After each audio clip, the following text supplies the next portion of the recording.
lagi sama Kak Tisha di sini. Kita akan membahas soal SIMAK UI 2016 Sosiologi. Nah, kita mulai ya dari nomor 1. Oke, nomor 1. Di situ kan menurut Karl Marx, pertikaian atau konflik pada masyarakat kapitalis terjadi antara kelas proletar yang tidak memiliki alat produksi dengan kelas yang memiliki alat produksi atau dikenal sebagai kan kalau teori konflik nih. Nah, kalau di teori konflik itu kan ada dua kelas sosial. Ada proletar tadi ya, sama bourgeois. Nah, proletar ini berarti kelas yang tidak memiliki modal. Nah, kalau yang bourgeois berarti dia yang memiliki modal. Nah, jawabannya sudah ketahuan ya. Jawabannya berarti A. Oke. Soal nomor 2. Ketika kesebelasan sepak bola Indonesia bertanding melawan kesebelasan dari negara-negara lain, para pendukung kesebelasan Indonesia yang datang dari berbagai daerah umumnya berkaos merah putih. Hal ini menandakan kuatnya nilai. Oke, kalau di situ langsung ya kakak bahas. Yang A itu kan nilai kebangsaan. Nah, nama lainnya kan berarti nilai nasionalis ya. Nah, kalau ini kan berarti sudah ketebak jawabannya ya. Berarti jawabannya yang A. Kenapa? Karena di situ kan ada pendukung, terus dia berkaos merah putih. Nah, dia kan berarti semangatnya nasionalismenya yang tinggi kayak gitu kan.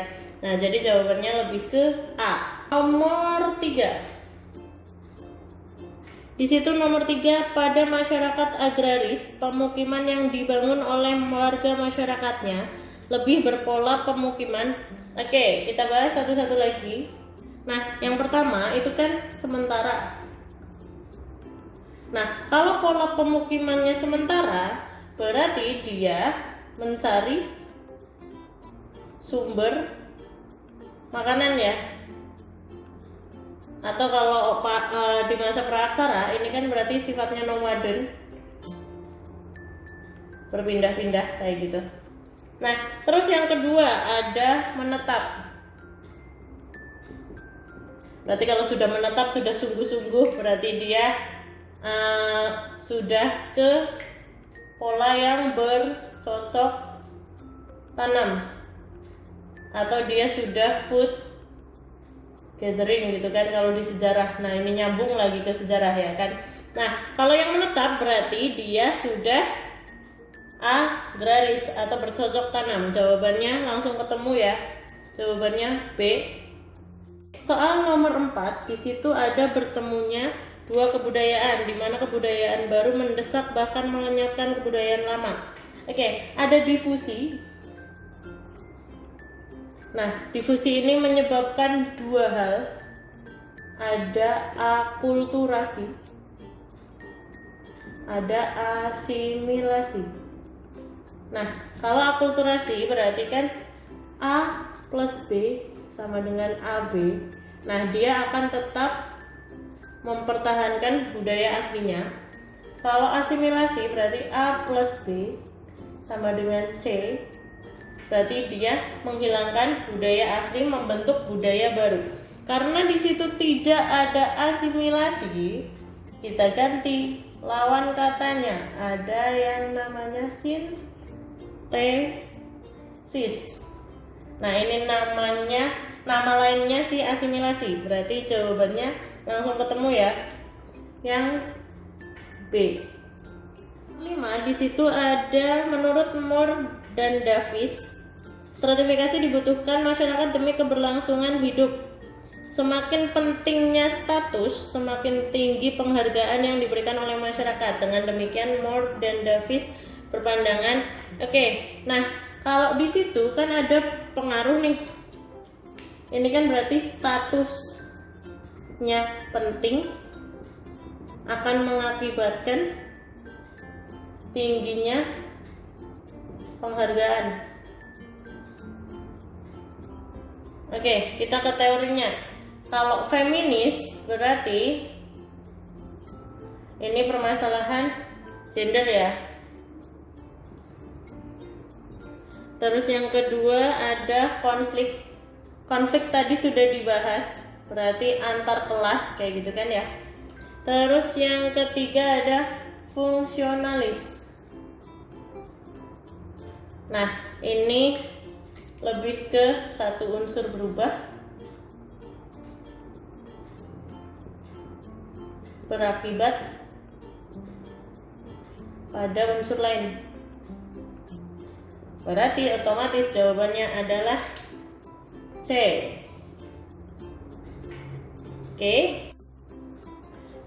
nomor 6 di situ ada dalam film Laskar Pelangi digambarkan bahwa si Ikal, seorang anak desa di Belitung, berhasil melanjutkan sekolah ke luar negeri dan memperoleh kepuasan dalam pekerjaan. Keberhasilan si Ikal melakukan mobilitas sosial dicapai dengan menggunakan sistem. Oke, masih ingat saluran mobilitas itu apa aja? Kan yang pertama ada pernikahan, perubahan sikap, terus ada lembaga pendidikan, terus lembaga agama, yang terakhir lembaga politik. Nah, kalau di situ kan sekolahnya ke luar negeri, berarti otomatis jawabannya yang A, lembaga pendidikan. Gitu. Nomor 7, dalam pergaulan sehari-hari kita sering menilai seseorang berdasar latar belakang suku etnisnya. Misalnya orang Jawa dianggap halus dan sopan, orang Minang dianggap hemat. Penilaian semacam ini disebut dengan kalau misalnya masih ingat gak identitas yang diberikan? Identitas yang diberikan kepada kelompok tertentu atau masyarakat tertentu. Nah, ini disebut dengan stereotype. Nah ada lagi prejudis. Prejudis itu berarti lebih ke prasangka buruk kayak gitu ya. Nah kalau stereotype ini bisa berbau hal positif atau berbau hal negatif kayak gitu. Jadi konteksnya ngasih identitas ke kelompok tertentu, tapi bisa positif bisa negatif kayak gitu. Jawabannya berarti langsung ketemu yang B. Nomor 8, adanya PHK buruh besar-besaran tanpa pemberian uang pesangon oleh pimpinan perusahaan bisa menimbulkan konflik yang berujung pada tindakan kekerasan atau perusakan oleh buruh. Konflik antara kaum buruh dan kelompok pengusaha ini merupakan jenis konflik berikut, kecuali di situ sudah ada kaum buruh, sudah ada juga kelompok pengusaha. Bentar. Buruh versus pengusaha. Nah, ini kan berarti konfliknya termasuk konflik kelompok ya, antar kelompok kayak gitu ya. Nah, kalau di situ yang ditanyakan kecuali, berarti jawabannya langsung ketemu yang A. Kenapa yang A? Karena dia bukan konflik antar individu, tapi konflik antar kelompok. Nomor 9 itu, berikut ini contoh nyata manifestasi modernisasi dalam kehidupan masyarakat, kecuali itu lebih ke dampak ya, dampak modernisasi. Jadi kalau dampak modernisasi, kita cek jawabannya. Yang A itu orang-orang akan berpikiran rasional, berarti ini benar ya, dampaknya modernisasi. Lanjut, yang B, majunya iptek. Nah ini juga betul ya.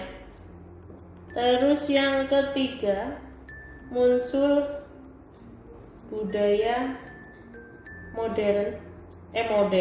populer ya, populer.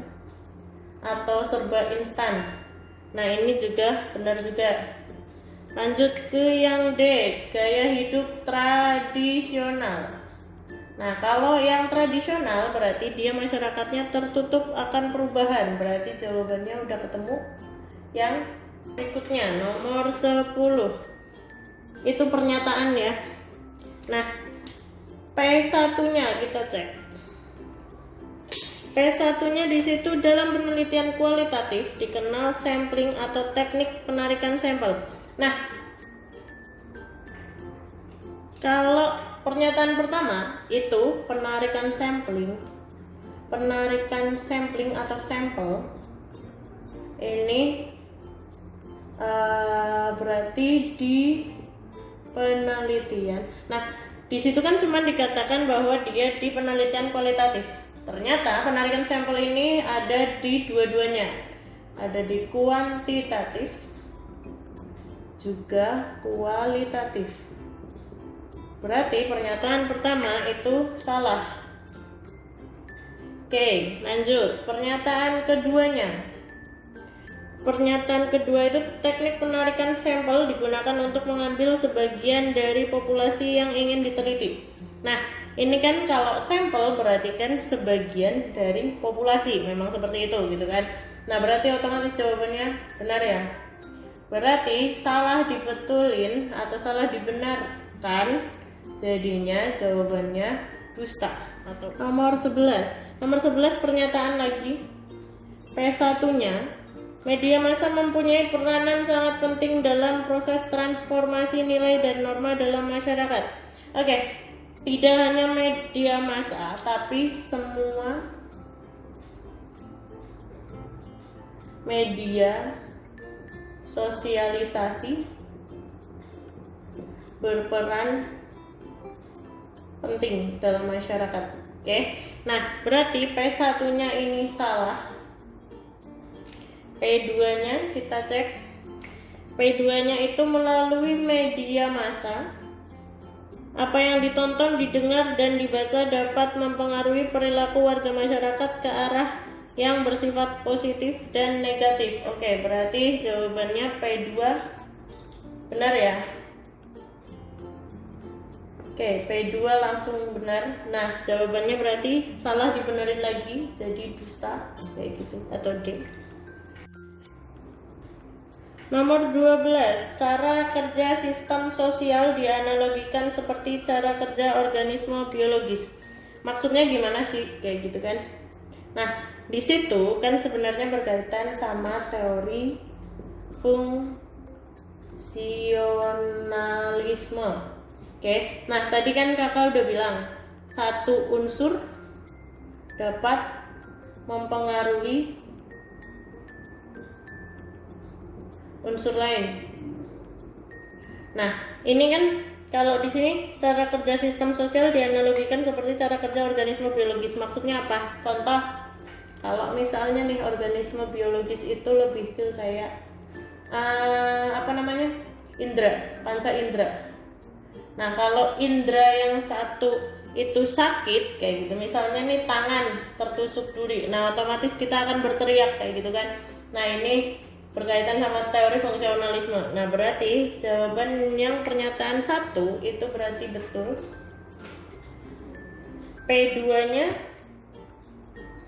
sistem sosial tersusun atas unsur-unsur yang bertindak atau bekerja berdasarkan spesialisasi fungsi.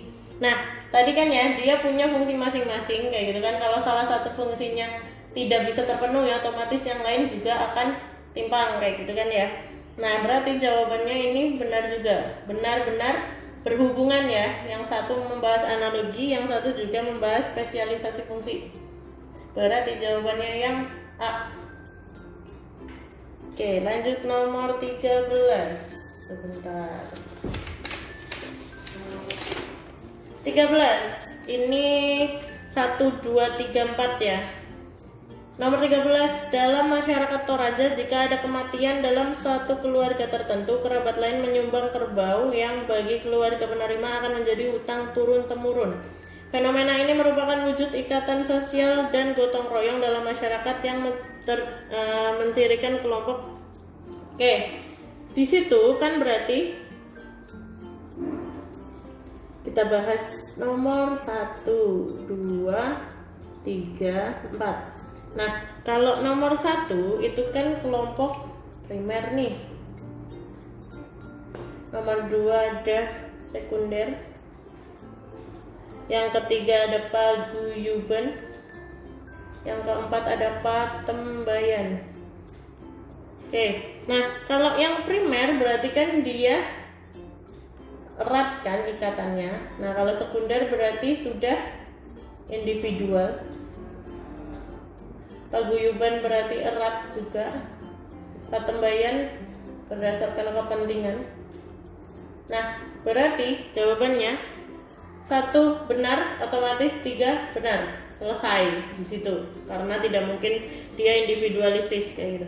Jawabannya berarti yang 1, 3 B. Nomor 14.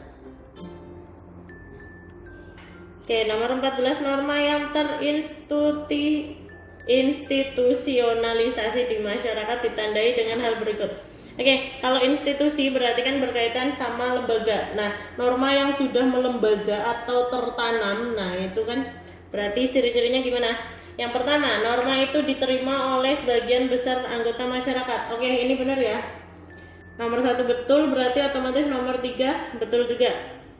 Norma itu memiliki sanksi yang mengikat bagi anggotanya. Oke, cek nomor 2. Nomor 2 itu norma itu menjiwai anggota masyarakatnya. Kalau sudah melembaga berarti sudah terinternalisasi.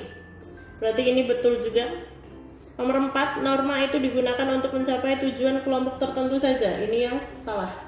Berarti jawabannya 1, 2, 3. Jawabannya A ya. Nomor 15.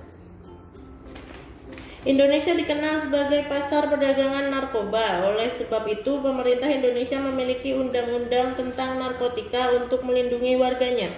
Perdagangan narkoba merupakan bentuk, cek nomor 1. Nomor 1 itu dia merupakan kejahatan perusahaan. Nah, kalau narkotika berarti dia bukan termasuk kejahatan perusahaan. Otomatis jawabannya nomor 1 salah. 1 salah, otomatis 3 juga salah. Nah, cek nomor 2, transnasional. Berarti kalau kejahatan transnasional berarti antar negara ya. Oke, nah ini berarti jawabannya betul. Otomatis 2, 4 betul. Kayak gitu. Nah, berarti jawabannya yang C.